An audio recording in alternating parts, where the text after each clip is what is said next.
할렐루야. 아멘. 항상 이렇게 함께 예배 드릴 수 있음이, 또 주님 앞에 나아올 수 있음이 너무나도 감격이고 기쁨입니다. 오늘 시간 함께 나누는 말씀 가운데서 우리 같이 또 결단하며 은혜 받는 귀한 시간 되기를 원합니다. 우리 아이들은 꿈을 꿉니다. 다들 훌륭한 사람이 되고 싶어 합니다. 그래서 저희 초등학생 아이들이 제일 1등으로 되고 싶어 하는 그 꿈이 뭔지 이렇게 저도 이렇게 말씀을 준비하면서 궁금해서 한번 찾아봤습니다. 1등이 뭘까요? 운동선수라고 하더라고요. 축구 선수가 다들 이렇게 되고 싶은가 봅니다. 축구 선수, 운동 선수, 2등이 의사, 그리고 3등이 교사, 그리고 4등이 유튜버 크리에이터, 그러니까 유튜브를 방송하는 유튜버의 연예인이죠. 그런 사람들이 이렇게 되고 싶어하는 이렇게 순서가 쭉 나와 있습니다. 그것이 무엇이든 다들 꿈을 꿉니다. 나는 커서 훌륭한 사람이 될 거야. 나는 좋은 사람이 될 거야. 많은 사람들을 도와줄 거야. 다들 이렇게 꿈을 꾸죠. 그런데 반대로 나는 커서 범죄자가 될 거야. 누구보다 악한 사람이 될 거야. 살인을 저지를 거야 하면서 꿈을 꾸는 사람은 없습니다. 그럼에도 불구하고 이 시대에는 그리고 창세 이래로 계속해서 이러한 악한 죄악들은 여전히 끊어지지 아니하는 그러한 이 시대를 살고 있는 것이 사실입니다. 살인자를 꿈꾸는 사람이 없음에도, 범죄를 꿈꾸는 사람이 없음에도 왜 이런 범죄, 악은 끊어지지 아니하고 계속해서 우리와 함께 해 나가야만 되는 걸까요? 우리 오늘 이러한 좀 질문을 가지고 본문을 들어갔으면 합니다. 오늘 19절, 20절을 제가 한번 읽어보겠습니다. 내가 원하는 바 선은 행하지 아니하고 도리어 원하지 아니하는 바 악을 행하는도다. 만일 내가 원하지 아니하는 그것을 하면 이를 행하는 자는 내가 아니요 내 속에 거하는 죄니라. 아멘. 오늘 바울이 이야기를 합니다. 내가 원하는 것, 원하는 바는 선이다. 나는 훌륭한 사람이 되고 싶다. 꿈을 꾸는 거죠. 그런데도 불구하고 원치 않는 악을 행한다 하는 것이죠. 그리고 말씀에 이 악을 행하는 자는 내가 아니라 내 속에 거하는 죄다 라고 이야기를 하고 있습니다. 자, 그러면 이 내 속에 거하는 죄가 뭐길래 내가 원하지 않는 악을 행하게 하는가? 이 죄에 대해서 한번 좀 살펴보기를 원합니다. 죄는 헬라어로 하마르티아라고 하는데 많은 분들이 알고 계실 겁니다. 이 단어가 뜻하는, 은유하는 원래의 뜻은 표적을 빗나가다, 혹은 표적에 닿지 않는 것, 못 미치다 하는 그런 의미를 가지고 있습니다. 그러니까 빗나간 화살인 거죠. 자, 이게 죄라면, 화살이 관역을 빗나가는 것이 죄라면 이 죄를 범하지 아니하는 것이 무척이나 어렵다 하는 것입니다. 세계 최고라고 하는 우리 대한민국 양궁 선수들도 10점보다는 9점, 8점을 더 많이 쏘고요. 하물며 양궁 선수들도 그러할진데 우리 이 평범한 삶을 살아가는 우리가 항상 백발백중 관역을 정중하면서 죄를 범하지 아니하면서 살아간다? 사실은 불가능에 가깝습니다.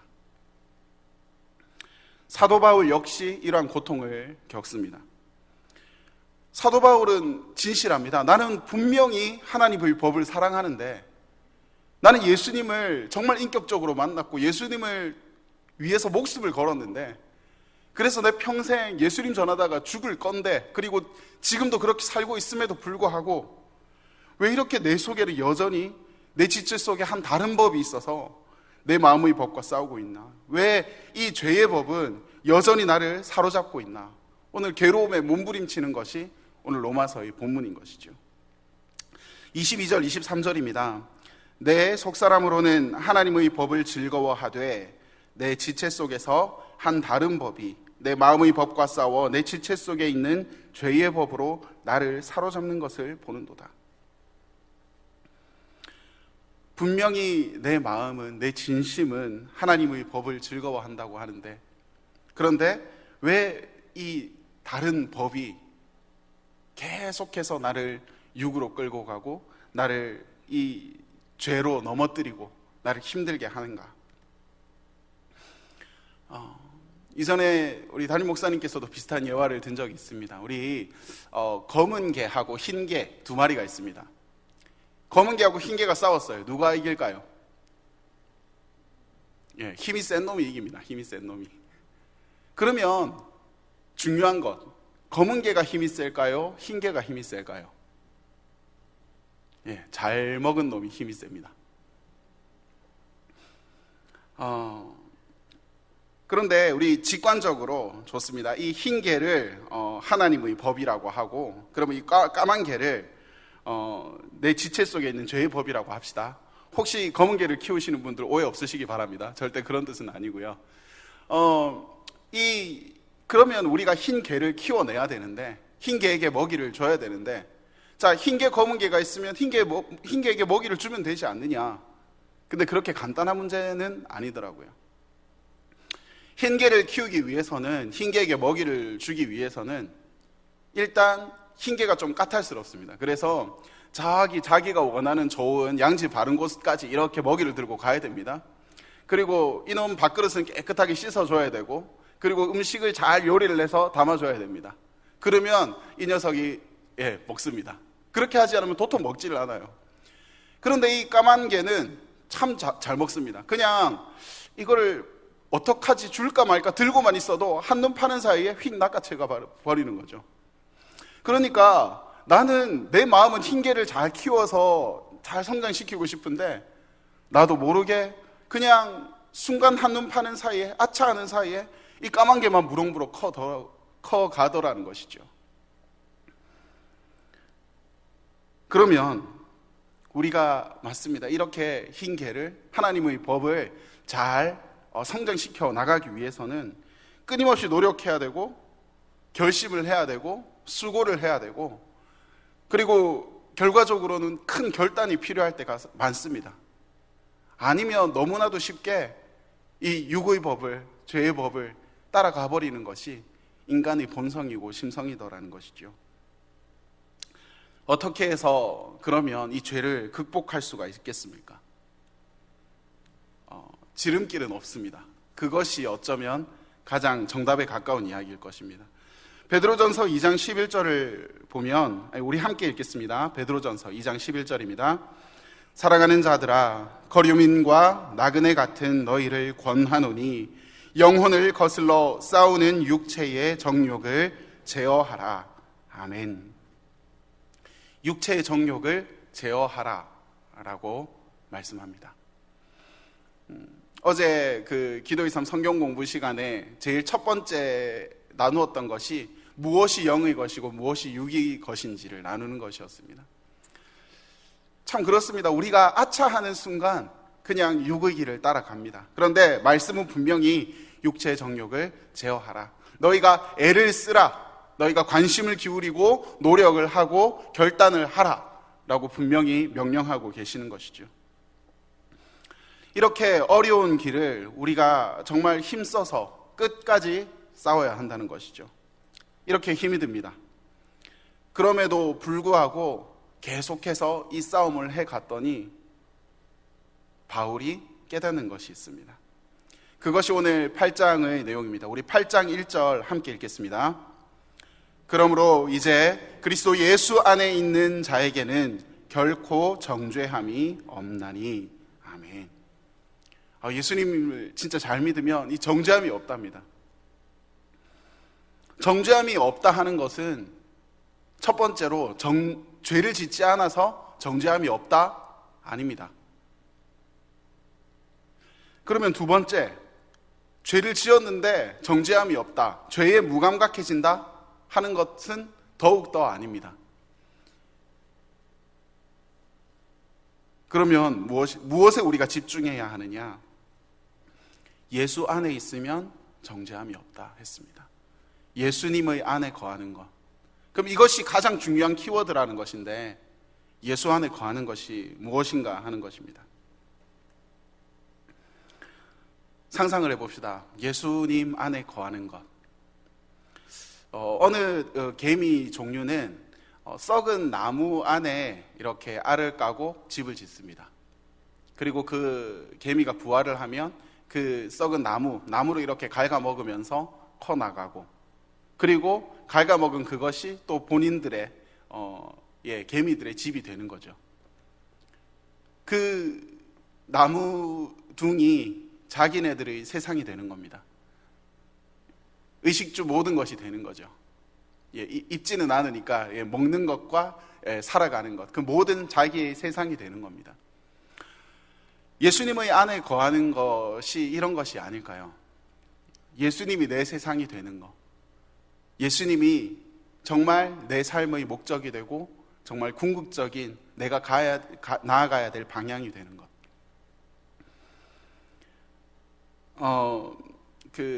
이전에 목사님께서 이렇게 추천해 주신 그 죽음의 수용소에서라는 책을 이렇게 쭉 읽어봤습니다. 그래서 참 많은 걸 느꼈었는데, 그 중에 이제 제가 제일 기억에 남는 부분은 일단 그 앞부분에는 그 이제 저자가 실제로 그 수용소 안에서 겪었던 참 잔혹한 일들, 상황들이 이렇게 잘 기술이 되어 있고요.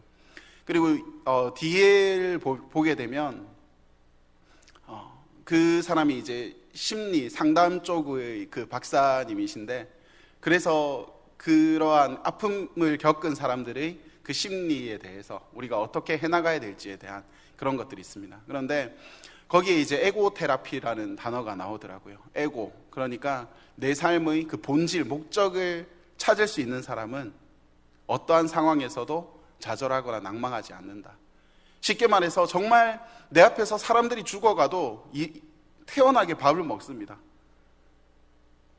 아무 삶의 의미조차 없는 그곳에서조차 진짜 삶의 의미를 발견할 수 있다면 우리는 그 모든 힘든 아픔을 견뎌낼 수 있다 하는 이야기였죠. 그 부분을 읽고 저도 이렇게 문득 생각해 봤습니다. 만약에 내가 내 자녀에게 유언을 한마디 하고 죽을 수 있다면 무슨 이야기를 해주면 좋을까? 잠시 이렇게 고민할 때 이런 생각이 들더라고요. 하나님 사랑하고 또 하나님 사랑받는 사람이 되면 참 좋겠다. 사실 그것을 할 수 있다면 나는 참 든든하게 행복하게 하늘나라로 천국으로 갈 수 있겠다라는 마음이 들었습니다. 그런데 이제 그 마음이 들고 나니까 이어서 드는 생각이, 제 이 목사라는 직업이 참 감사하더라고요. 제 딸에게 마지막 한마디 해줄 수 있는 하나님 사랑하고 또 하나님 사랑받는 사람 되세요 라는 그 이야기를 정말 저는 아무것도 아니지만 부족하지만 이 강대상에 서서 여러분께 그 말씀을 같이 나눌 수 있는 직업을 갖고 있더라고요. 너무 감사한 거예요. 사실 이전에는 굉장히 부담스럽고 또 이 강대상은 어떻게 설 때마다 그렇게 울렁거리는지, 막 입은 웃고 있는데 입꼬리는 바들바들 떨고 있는 참 제 모습 보면서 이거 평생 내가 강대상에 설 수 있을까? 나 할 수 있을까?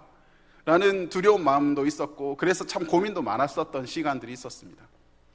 그런데 내가 내 자녀에게 한마디 해줄 수 있는 그것, 그리고 그 한마디를 많은 이들과 나눌 수 있다는 자리, 이것이 참 귀하고 너무나도 감사함으로 이렇게 다가오더라고요. 그래서 그 주간이 또 그 이후의 삶이 얼마나 더 행복해졌는지 모릅니다. 얼마나 더 감사한지 모르겠습니다. 여러분, 내 삶의 목적, 내 삶이 예수 그리스도 안에 되는 것. 그러면 나는 목사 아니잖아요. 아니요. 이것은 그리스도인의 정체성인 것이죠. 우리 내 삶이 놓치지 말고 끝까지 붙들고 붙잡고 나아가야 될 것, 그것이 예수님 안에 거하는 것이고요. 이것을 절대 놓치지 않기를 바랍니다. 여러분, 혹시 빗나갔습니까? 그리고 혹시 관역에 미치지 못했습니까? 그런데 또 감사한 것은 다행히 이 경주가 아직 다 마치지 않았다는 것입니다. 내가 조금 빗나가고 있다면 바로 잡아 나가시고요. 혹시 내가 미치지 못하고 주저앉아 있다면 다시 일어나셔서 내가 정말 내 정체성이 그리스도인이고 예수 안에 거하는 참된 주님의 군사라면 그 관역을 향해서 우리가 가야 될 발을 향해서 끝까지 달려가시기를 바랍니다. 멈추지 않으시기를 바랍니다. 방향성을 잃지 않기를 바랍니다. 한 레스토랑에 이런 글귀가 있습니다. 늦었다고 말하는 사람들에겐 이렇게 얘기해 주세요. 난 느리게 걸어도 종점까지 간다고 점점점 돼 있습니다. 참 좋죠. 이 레스토랑이 포항 죽도점에 있는 짬뽕 먹고 갈래라는 중국집에 가면 이런 글귀가 있습니다. 제가 저희 집 앞에 이렇게 중국집에 갈 때마다 제가 딱 앉는 자리가 있는데 앉는 자리에 앉으면 이 글이 딱 보이는 거예요. 참 좋다. 참 좋다. 느리지만 끝까지 간다. 느리지만 끝까지 간다. 여러분, 혹 지치셨다면, 아니면 혹 오늘 바울과 같이 이러한 힘겨운 영적인 싸움 가운데 있으시다면, 우리가 정말 예수님 안에, 참된 예수님 안에 거하시고, 그리고 이 속에서 내 정죄함이 아니라 참 기쁨, 감사가 넘치는 저와 여러분 되기를 원합니다. 그래서 2절에 이렇게 말씀을 합니다. 이는 그리스도 예수 안에 있는 생명의 성령의 법이 죄와 사망의 법에서 너를 해방하였음이라. 아멘. 생명의 성령의 법이 죄와 사망의 법에서 우리를 해방하였다고 합니다. 내 삶의 바른 방향성, 그리고 목적, 예수님 안에 있는 나는, 그리고 이 예수님으로부터 나오는 생명의 성령의 법으로 죄와 사망의 법을 이길 수 있다라고 분명히 말씀합니다. 우리는 죽기까지 싸워야 됩니다. 바울도 정말 이 마지막에, 정말 내가 평생을 이 죄와 싸워왔는데 마지막에 이 깨달음을 얻고 크게 기쁨으로 외치는 거죠. 정말 생명의 성령의 법으로 내가 자유할 수 있다. 우리는 해방되었지만 사실 그럼에도 불구하고 또 끝까지 싸워 나가야 되는 것입니다. 그 뷰티풀 마인드라는 영화가 있습니다. 사실 제 인생 영화 중에 하나인데요. 여기에 보면 그 존 넷이라는 주인공이 등장을 하는데 이분이 천재예요. 그래서 시험도 보지 않고 MIT 공대에 장학생으로 입학을 하게 됩니다. 그리고 바로바로 최단기 코스를 밟아서 교수가 되고요. 그리고 이후에는 정말 그 노벨상까지 받게 되는 아주 엄청난 인물이죠. 실화를 바탕으로 만들어진 영화입니다. 그런데 이 존 넷이라는 인물은 대학에서 아주 절친한 친구를 만납니다. 그리고 그 친구의 친구의 조카, 그 귀여운 소녀도 아주 이뻐합니다. 그리고 당시 이제 천재에게만 닥친다는 그때가 이제 세계대전 당시였는데 소련의 암호 해독을 막는 아주 국가적인 일에까지 동참을 하게 됩니다. 그런데 이후에 이 영화가 중반을 넘어가면서 굉장한 반전이 나오는데요. 이 존 넷이라는 인물은 정신분열증을 앓고 있었습니다. 그래서 자기가 가장 사랑하고 친하게 지냈던 이 친구가 헛것이라는 겁니다. 자기만 보이는 가상의 인물이고 다른 이들은 아무도 볼 수 없습니다. 그리고 그 친구의 조카 역시 그랬고, 심지어 자기에게 그 국가적인 그 사명을 맡겼던, 그 암호 해독의 역할을 맡겼던 그 고위직까지, 인물까지 다 가짜였습니다. 이후에 그 사실을 알게 되고 나서 굉장히 괴로워합니다. 실제로 그와 악수를 하고 우정을 나누고 그 조카를 이뻐했고, 그리고 정말 자기의 온 열정을 다해서 암호 해독에 매였었는데 그것이 다 가상의 인물이더라는 거죠. 그래서 나중에 보면 그 가상의 인물과 막 싸웁니다.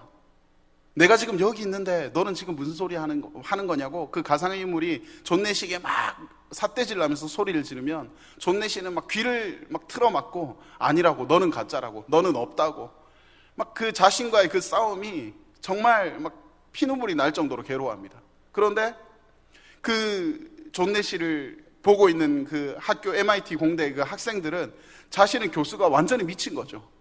허공을 그냥 운동장을 계속 뱅글뱅글 돌면서 귀를 막고 너는 없어, 너는 없어 소리를 지르고 있는 그 미친 교수, 얼마나 참담합니까? 실제로 정신병원을 끌려갔다가 약을 먹고 쓰러져 잤다가, 그럼에도 자신의 눈에는 여전히 헛것이 보이고요, 그 시간들을 계속해서 지나갑니다. 그리고 영화의 그 종반부에 보면 이 존내시가 어느덧 나이가 지긋이 든 노 교수가 되어 있습니다. 그런데 제가 굉장히 인상적이었던 장면이 있습니다. 그리고 그때 자기 친구를 먼저 만납니다. 친구야, 친구 이름을 부르죠. 실제로 없는 그 가상의 인물 친구에게 이야기를 합니다. 나 이제 너하고 헤어지려고 해. 그리고 막 이제 너는 안 보여, 없어 하는 것이 아니라 정중하게 악수를 하고 포옹을 합니다. 그리고 그 친구의 조카 소녀와도 포옹을 하죠. 그리고 그 마지막 그 국가의 임무를 맡겼던 그분과도 악수를 하고 헤어집니다. 나 이제 정말 이별을 고하는구나. 악수를 합니다. 다 했어요. 그리고 이별을 고했어요. 그럼 이제 그 사람들이 이제 가야 되는데, 세상에, 그렇게 했는데 옆에 이렇게 딱 정렬을 하고 서 있습니다. 그 세 명이. 그래서 다른 실제로 실존하는 이제 자기의 지인들과 이렇게 이야기를 하고 있는데, 옆에서 세 사람이 딱 이렇게 자기를 쳐다보고 있으면 얼마나 신경 쓰이겠습니까? 본인도 모르게 존내시가 시선이 그들을 잠깐 향했다가 다시 이야기를 합니다. 그러니까 지인이 물어보죠. 뭐가 있나요? 갑자기 다른 데를 쳐다보니까요. 그러니까 이 존내시가 이야기를 딱 한마디 합니다. Nothing. 아무것도 아니에요. 저는 그 nothing이라는 아무것도 아니다 하는 그 이야기가 어떻게 영화를 보면서 그렇게 은혜가 되는지 모르겠습니다. 우리가 정말 죄와 싸워가는 모습이 오늘 이 존내심의 모습 같더라고요. 여전히 있습니다. 때로는 치열하게 싸웠고, 아니 성경에서는 내가 분명히 우리에게 감당할 수 있는 시험만 준다고 하는데, 이 시험은 도대체 나한테 감당이 안 되는 시험이기도 하고요. 그래서 좌절 가운데 울부짖었다가 하나님 저 못하겠습니다 쓰러져 가기도 하고, 그래서 빗나가기도 하고 못 미치기도 하고, 그런데 성경은 그것을 죄라고 그러고, 그러한 내 모습을 바라볼 때 얼마나 고통스럽습니까?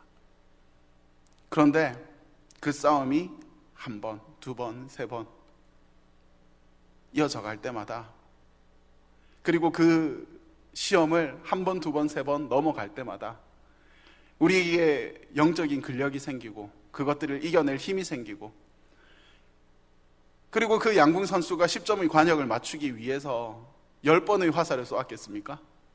아니요. 수천 번, 수만 번 넘어지고 못 미치기도 하고 빗나가기도 하면서 결국에는 그 10점 관역에 맞추어가는 그 양궁 선수들처럼 우리 또한 믿음의 선수들이 되어가는 겁니다. 존내시의 그 마지막 순간에 그럽니다. 이제는 진짜 국가에서, 그리고 그 노벨상 협회에서 와서 당신의 그 내시 균형 이론이라는 것이 있습니다. 그 이론에 우리 노벨상을 드리고 싶다고 진지하게 이야기를 하니까 존내시가 이야기하면서 그런 장면이 있습니다. 저는 사실 아직까지도 그런 환상이 보여요. 이런 제가 어떻게 노벨상을 받겠습니까? 그런데 그 함께 이렇게 식당에 있던 그 교수 인사들이 그 존내시에게 와서 꾸벅 인사를 하면서 자기 품에 있던 만년필을 한 자루 놓고 갑니다. 당신의 그 업적을 인정합니다, 존경합니다 라는 뜻이죠. 또 다른 한 분이 그 만년필을 놓고 가고, 줄줄줄줄 많은 이들이 그 존내시를 인정하고 감사의 표시를, 존경의 표시를 하고 가더라고요. 그리고 도배상을 받으면서, 그리고 평생 자기와 함께 해준 그 아내에게 감사 인사를 전하면서 영화가 막이 내립니다. 이게 믿음의 싸움 같습니다. 그리고 이게 믿음의 완주 같습니다. 내가 넘어져도, 혹은 힘들어도, 부족해도 끝까지 그 길을 갈 때에, 그리고 우리가 하나님 심판대 앞에 섰을 때 우리는 이야기하겠죠. 너 사실 주님 아시잖아요. 저 필름처럼 막 우리 죄를 안 보여줘도 돼요. 저 너무 잘 알거든요.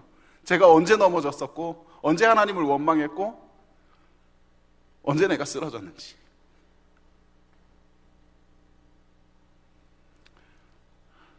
그런데 하나님께서는 끝까지 달린 그리스도인에게 착하고 충성된 종아, 네가 작은 것에 충성하였으니 내가 너에게 더 큰 것을 맡기겠다 하시지 않겠습니까? 바울이 싸웠습니다. 바울이 내 속에 있는 그 육체의 정욕과 싸웠습니다. 하물며 저일까요? 그럼에도 불구하고 바울도 예수 그리스도인, 우리도 예수 그리스도인이기 때문에 내 안에 거하라. 내 안에 거하는 자에게는 정죄함이 없다. 너희가 넘어져 있을 것이 아니다. 너희가 내 안에 거한다면 생명의 성령의 법으로 말미암아 죄와 사망의 법에서 싸워서 승리하고 달릴 것이며 완주할 것이다 하는 것입니다. 여러분, 오늘 말씀 제목처럼 정말 죄와 끝까지 싸우시기 바랍니다. 끝까지 싸우셔서 끝까지 이겨내시고, 그리고 끝까지 완주하시길 바랍니다. 넘어지셨다면 일어나시고요, 빗나갔다면 바로잡으시고요, 그렇게 해서 정말 그 천국에서 우리 다시 한번 우리 경주중앙교회 모든 성도님들 모이셔서 참 수고 많으셨습니다. 서로 안아주고 격려하는 우리 그날을 꿈꾸면서 끝까지 주 안에서 승리하시는 저와 여러분 되시기를 간절히 바라고 축원드리겠습니다. 기도드리겠습니다.